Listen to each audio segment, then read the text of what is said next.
ማርያም ማርያም አብረይ አብረይ እግዚአብሔር ያለማንም ሰው ስራ መስራት ይችላል። የትናንቷ ታቦተ ጽዮን ያልናት አማናዊቷ ታቦተ ጽዮን አይዟችሁ ክርስቲያኖች፣ መቼም ዝቅ አንልም፣ መቼም አንገታችንን ሰብረን አንኖርም፣ መቼም ቢሆን።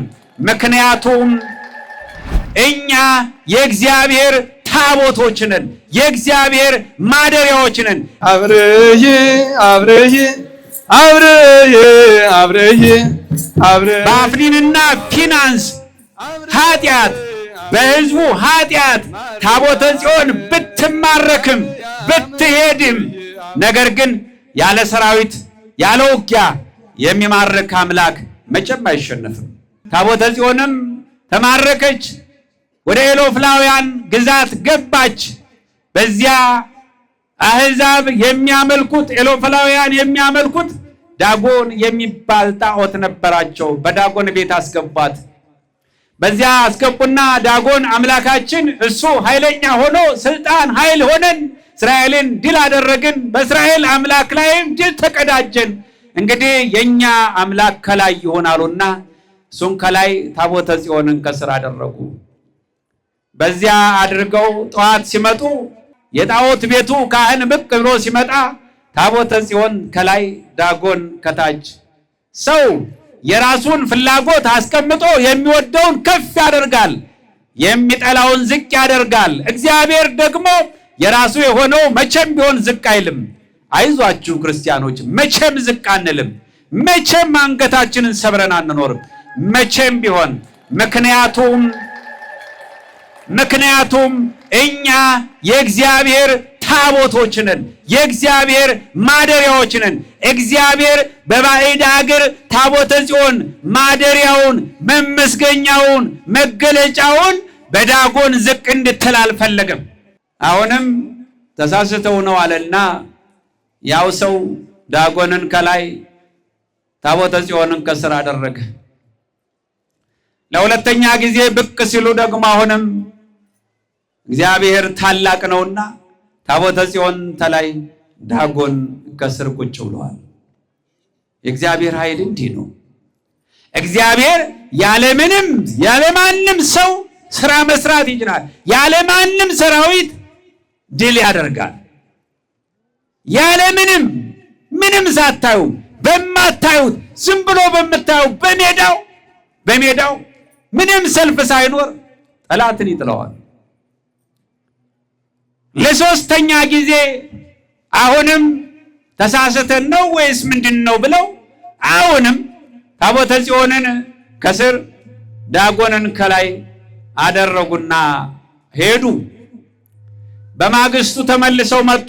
ያው ስራቸውን ሊሰሩ ያሸነፍነው በአንተ ኃይል ነው ሊሉ መጡ። ሲመጡ ግን ከትላንትናው የተለየ ነበር። ዛሬ ያሁኑ ለየት ያለ ነበረ። እናም ወደ ቤተ ጣዖቱ ወደ ጣዖቱ ቤት ሲገቡ ዳጎን ከስር ታቦተ ጽዮን ተላይ አይደለም የተገኙት። ታቦተ ጽዮን በዚያው በቦታው ላይ ተቀምጣለች። ዳጎን ግን እንዳይሆን ሆኖ ተቀጥቅጦ ተሰብሮ ነበረ።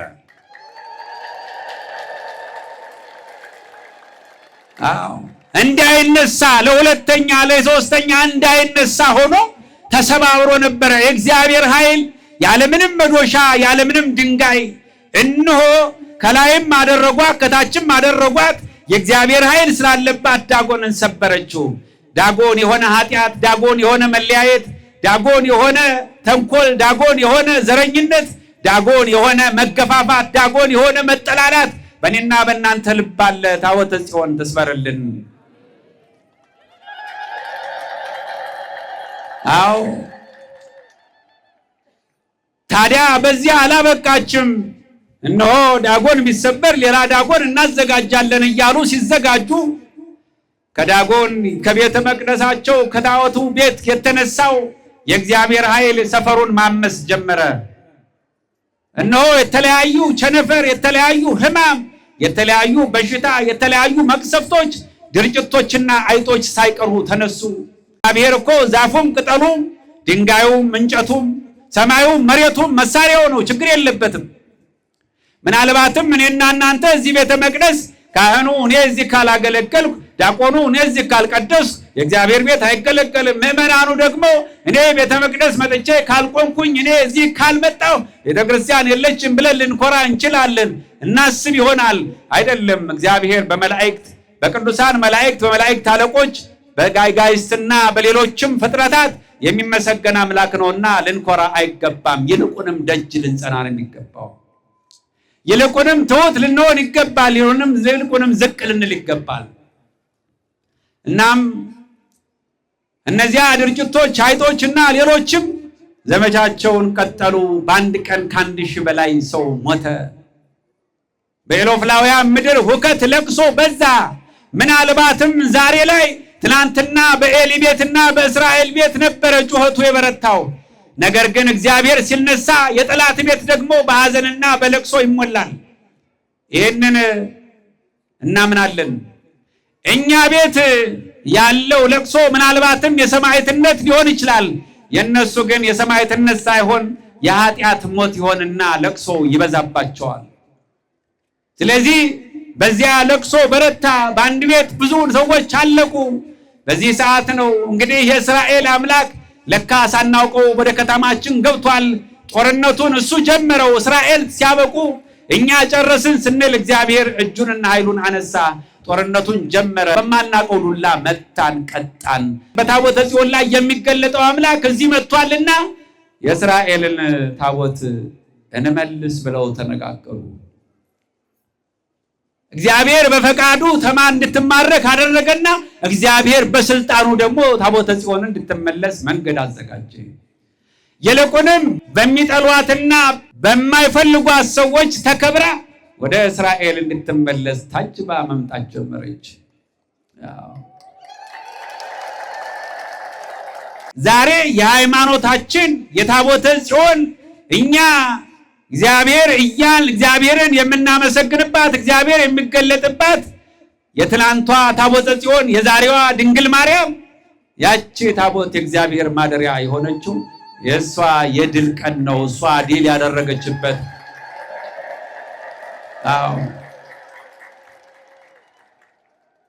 ስለዚህ ወደ እስራኤል ተመልሳ ከብዙ ምርኮ፣ ከብዙ እጅ መንሻ፣ ከብዙ አክብሮት ጋራ እነሆ አሕዛብ እያከበሩ ወደ ቤቷ እንድትመለስ፣ ወደ ምድሯ እንድትመለስ፣ ወደ ሕዝቧ እንድትመለስ አደረጉ።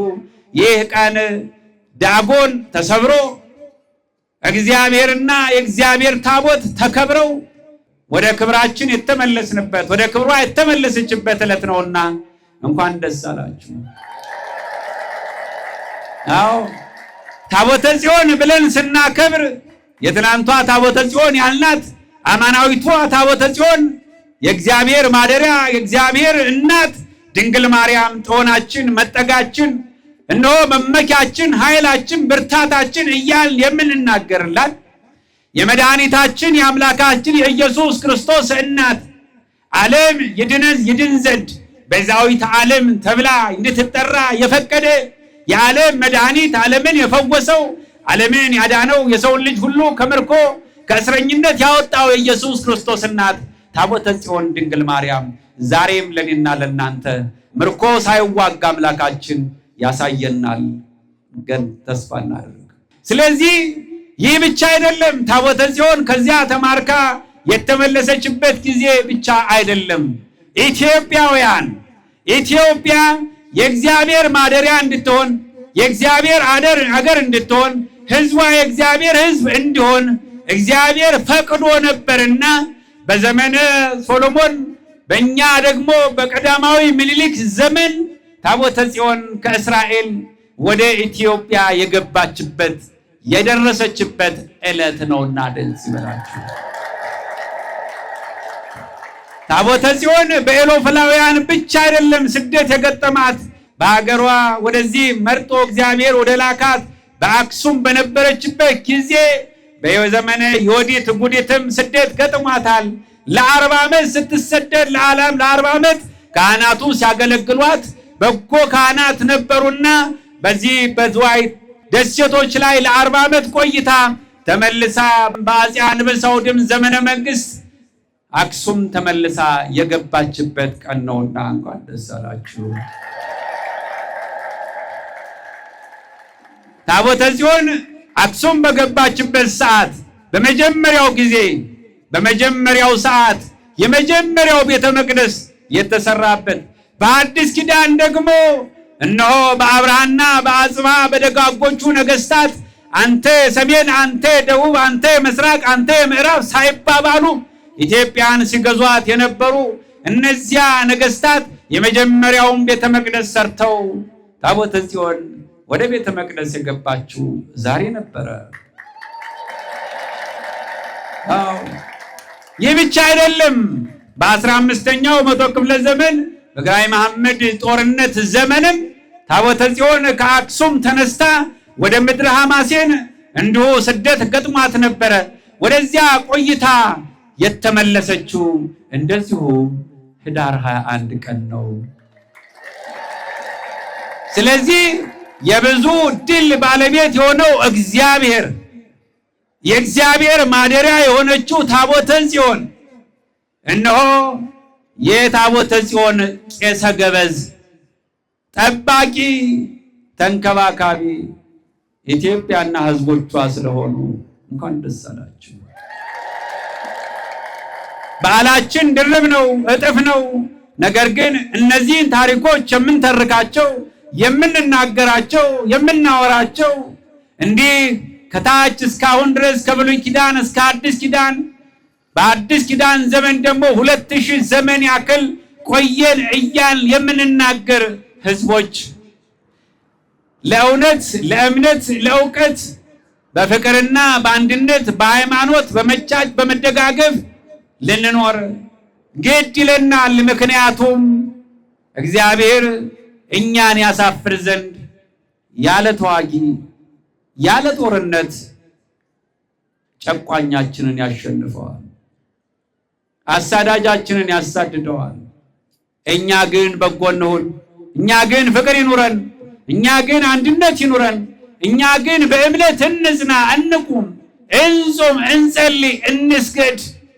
እባካችሁ ልጆቻችን መገፋፋቱ ይብቃል። ሀገራችን ለኛ አታንሰንም። በዚያ ሌላ በዚህ ሌላ እሳት በሌላኛው በኩል ሌላ እሳት፣ ሰላም ማጣት መገፋፋት ጥቅም የለውም። ይበቃናል፣ በቂ ነው። የእስከዛሬው ለቅሷችን፣ የእስከዛሬው እንባችን፣ የእስከዛሬው መገፋፋታችን፣ የእስከዛሬው መገዳደላችን፣ የእስከዛሬው መተቋቆሳችን፣ የእስከዛሬው ስደታችን ይበቃናል። እግዚአብሔር በቃችሁ ይበለን። ባሪያ ይሰማል ተናገር ብለዋል። ባሪያ ይሰማል ተናገር አለ። እንሰማለን ብለን ራሳችንን እናዘጋጅ። ባሪያ ይሰማል ተናገር በሉ እስኪ። ባሪያ ይሰማል ተናገር። እንዲህ የምንለው ከእውነት ከልብ ይሁን። እውነት እንዲህ ብለን ከእውነት እንደ ሳሙኤል በንጹህ ልብ በእምነት በሃይማኖት በፍቅር ያለ አድሎ ያለ ዘረኝነት ያለ ክፋት ያለ ተንኮል እንዲህ ካል እግዚአብሔር አይውልም አያድርም፣ ይሰማናል። እግዚአብሔር ይስማል። አሜን።